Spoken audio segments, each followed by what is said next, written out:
नमस्कार, मैं शालिनी और आप देख रहे हैं वर्तमान युग। तो आइए शुरुआत करते हैं आज की खास खबर से। दिल्ली भारतीय सामग्री प्रबंधन संस्थान दिल्ली ने भारत में सार्वजनिक खरीद के विभिन्न पहलुओं पर विचार विमर्श करने के लिए होटल ली मेरिडियन नई दिल्ली में विकसित भारत के लिए सार्वजनिक खरीद विषय पर एक संगोष्ठी का आयोजन किया।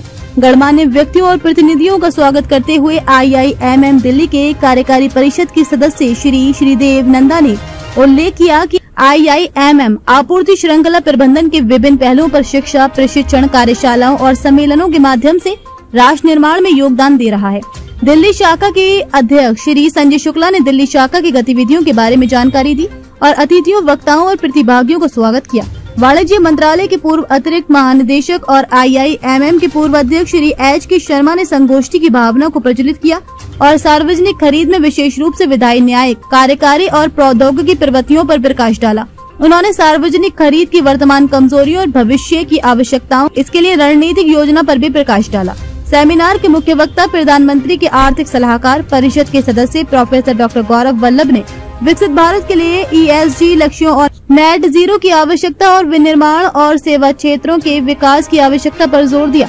सेमिनार के मुख्य अतिथि भारतीय सेना में lieutenant general Mukesh Chadha, AVSM, SM, VSM, DGST ने अन्य के अलावा आपूर्ति श्रृंखला की सफलता के रूप में ऑपरेशन सिंदूर की सफलता पर प्रकाश डाला। उन्होंने विकसित भारत के लिए सार्वजनिक खरीद के भविष्य की जरूरतों के लिए रणनीतिक योजना, पहलुओं, प्रौद्योगिकी के उपयोग की आवश्यकता, स्मार्ट अनुबंध, लीड टाइम में कमी आदि पर जोर दिया। तकनीक सत्रों में रेलवे बोर्ड के कार्यकारी निदेशक श्री कंवलप्रीत ने सार्वजनिक खरीद में नवीनतम नीतिगत बदलावों और विकसित भारत की चुनौतियों का सामना करने के लिए भविष्य में बदलावों की आवश्यकता पर प्रकाश डाला।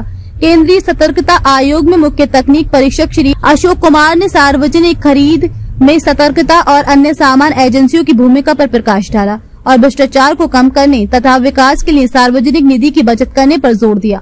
CPWD के उप महानिदेशक और पूर्व CTE श्री शैलेंद्र सिंह ने विकसित भारत के लिए कार्य अनुबंधों की भूमिका और इसके लिए सार्वजनिक खरीद में किए जाने वाले आवश्यक उपायों पर प्रकाश डाला। वैश एसोसिएट्स में भागीदार कमांडर MM शर्मा, सेवानिवृत्त, ने सार्वजनिक खरीद में प्रतिस्पर्धा संबंधी मुद्दों पर जोर देते हुए सार्वजनिक खरीद के कानूनी पहलुओं पर प्रकाश डाला। ONGC के कार्यकारी निदेशक श्री शिबू मैनुअल ने विकसित भारत के लिए खरीद में सार्वजनिक क्षेत्र के परिप्रेक्ष्य और आवश्यक विभिन्न तत्वों पर प्रकाश डाला।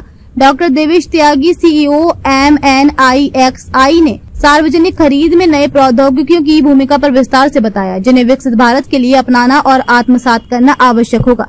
इस संगोष्ठी में देश भर से लगभग 150 पेशेवरों ने भाग लिया, जिनमें सशस्त्र बलों, रेलवे, सार्वजनिक उपक्रमों, केंद्रीय और राज्य सरकार के विभागों के प्रतिनिधि शामिल थे। गणमान्य व्यक्तियों ने जाने माने वकील और मीडिया व्यक्तित्व श्री AK वाजपेयी और Shri KC Mittal, bar council of Delhi के पूर्व अध्यक्ष शामिल थे। संगोष्ठी की विशेषता ये थी कि प्रत्येक सत्र के अंत में सत्र से संबंधित प्रश्न पूछे गए और सही उत्तर देने वाले व्यक्ति को एक आश्चर्यजनक उपहार दिया गया और इस विशेषता की प्रतिभागियों ने सराहना की। SMPL के श्री हिमांशु वशिष्ठ ने प्रत्येक सत्र के लिए प्रश्न तैयार किए और उत्तरों और संबंधित गतिविधियों के आयोजन के माध्यम से समर्थन दिया और संगोष्ठी की कार्यवाही का सारांश दिया। संगोष्ठी का समापन प्रतिभागियों द्वारा 2047 तक सार्वजनिक खरीद पर ध्यान केंद्रित करके विकसित भारत के लिए योगदान देने हेतु सार्वजनिक खरीद में अभिनव कार्रवाई करने के संकल्प के साथ हुआ तथा अंत में राष्ट्रगान गाकर किया गया। खबरों में अब तक के लिए बस इतना ही। फिर होगी आपसे मुलाकात, तब तक के लिए नमस्कार और देखते रहिए वर्तमान युग। ऐसे ही लेटेस्ट अपडेट पाने के लिए हमारे चैनल को सब्सक्राइब करें और तुरंत नोटिफिकेशन पाने के लिए बेल आइकन दबाना ना भूलें। यदि आप हमें फेसबुक या इंस्टाग्राम के माध्यम से देख रहे हैं तो हमारे पेज को फॉलो जरूर करें। धन्यवाद।